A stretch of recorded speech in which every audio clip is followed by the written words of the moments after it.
What's going on, guys? We are here today, and I wanted to do a little bit more of an in-depth review of D&D 5e's uh, player handbook. My bad. Um, I did a little bit of a brief overview of what books you might be wanting to get if you were going to get into this as a hobby with your friends, whoever it is that you're playing with. But this is going to be more in depth on the book itself, on the player's handbook, and what you're going to be able to get out of it. Now, the book is going to be pretty well done, actually. It's got some really nice art in the book, um, and it's tastefully done. It's not annoying. It's not too covered up. You know what I mean? Like there's a lot of good information here as well. It's not just the art, but it's divided up into three parts. The first part is really going to help you create your character. It's going to go over your personality and your background after you've created the class and the race, and it'll explain equipment. Um, Basically how multi-classing would work if you wanted to have two classes or maybe even three.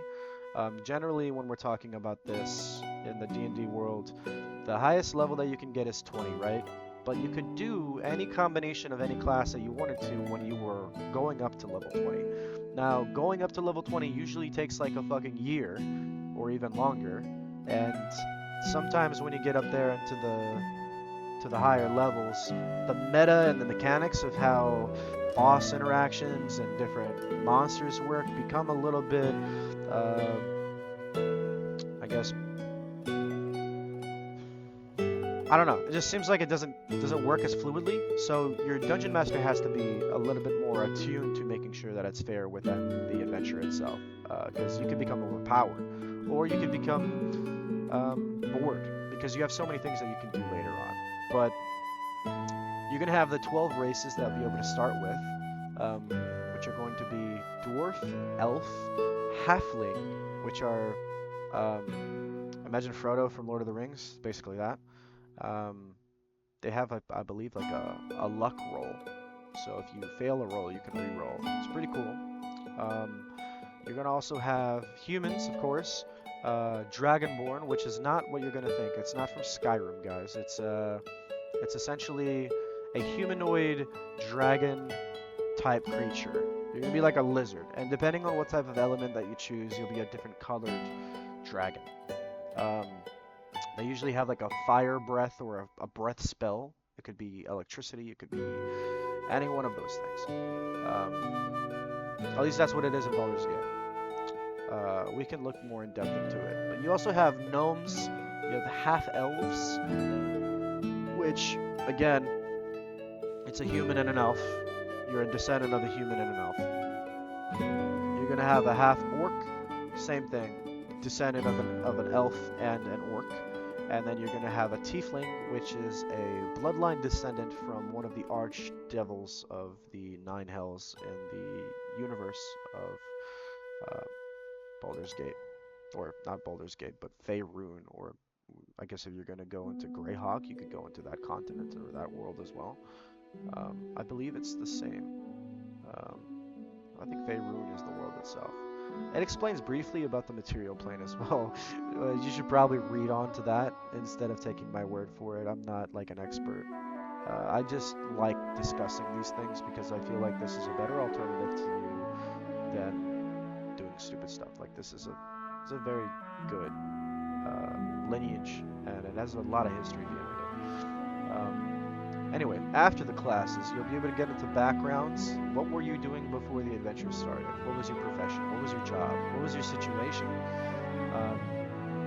After you get into your background, you'll be able to go further into maybe what type of starting equipment you have, how much money you start the game out with, how much things generally cost in the world itself, what you can acquire from trading goods, generally, like what would be the typical cost of an item if you were going to sell it or buy it, and then multi-classing. So in this world, the highest level that you can get is to 20, right? And each level that you acquire, you can also level up your class. But it doesn't mean that you can only have one class.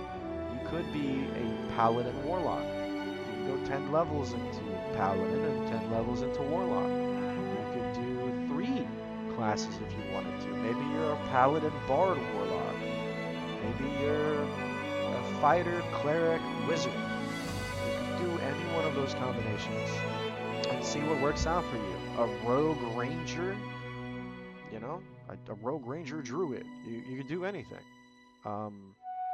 It's pretty cool on that end. And it'll show you ability scores and modifiers and how they work when you're rolling for your die. Social interactions, it explains that. Time and movement, how actions in combat work. Who's going to get the order of initiative in your combat will be determined by dexterity, if I remember correctly. And yeah, shows some basic spells, explains spell casting to you a little bit more. Let's see where we are here. So let me give you a basic outline for a little bit for you to understand. Leveling is going to be affected by experience points. You're going to be gaining experience points based off of what you overcome, like what enemies you kill, and also by quests. Maybe some specific actions that your dungeon master decides is noteworthy. And this is a good table for you to understand. I don't know how relevant or how prevalent it is to have that much experience needed to get to level 20. 355,000 seems like a lot, but maybe the enemies increase, you know what I mean, with their experience points given to you. So maybe that's how you adjust to that. Anyway, it starts at 0, and then at level 2, you'll need 300 experience points to get to level 2. You'll get a +2 proficiency bonus as well, and it'll scale off based on those things. So as the game gets more difficult, your character will become more tuned to it. That's how they're supposed to adjust. And this is the first race, right?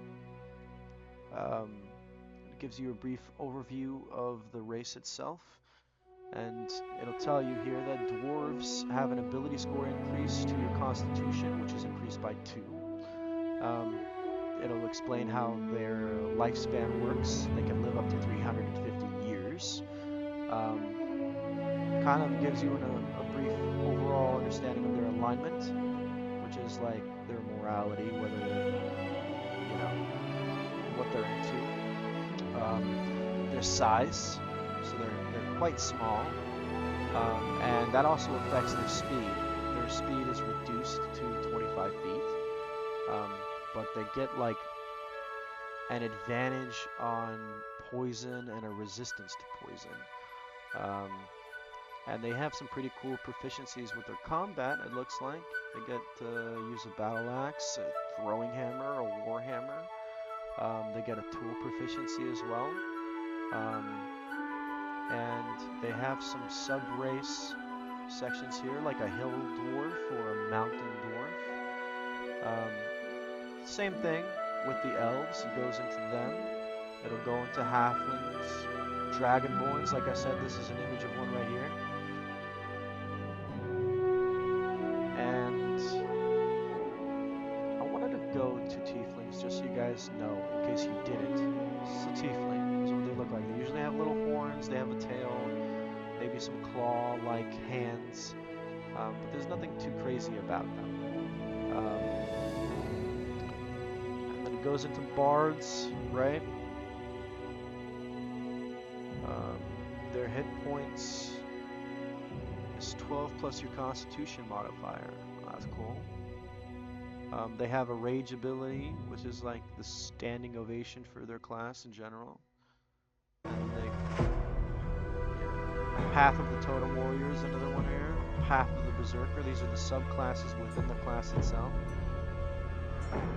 Goes into Bard. But yeah, the book is pretty in-depth for the basics for you to get involved with the game. And this is definitely the first book that you should get. In my opinion, I think this is what you're needing to start out. I'm not going to ramble on too much after. I'll explain basically what overall you're going to be acquiring from the game. I'm not going to explain how the game works. I just wanted to tell you what the book will help you with essentially. I hope you feel more comfortable purchasing it. I hope it kind of helped. I hope somebody out there is like, okay, I understand this a little bit more. Um, but yeah, don't forget to tune into my channel. I cover a variety of things, and it'd be fun if you were to interact with me. That's all I'm gonna say. Catch you guys later. Bye.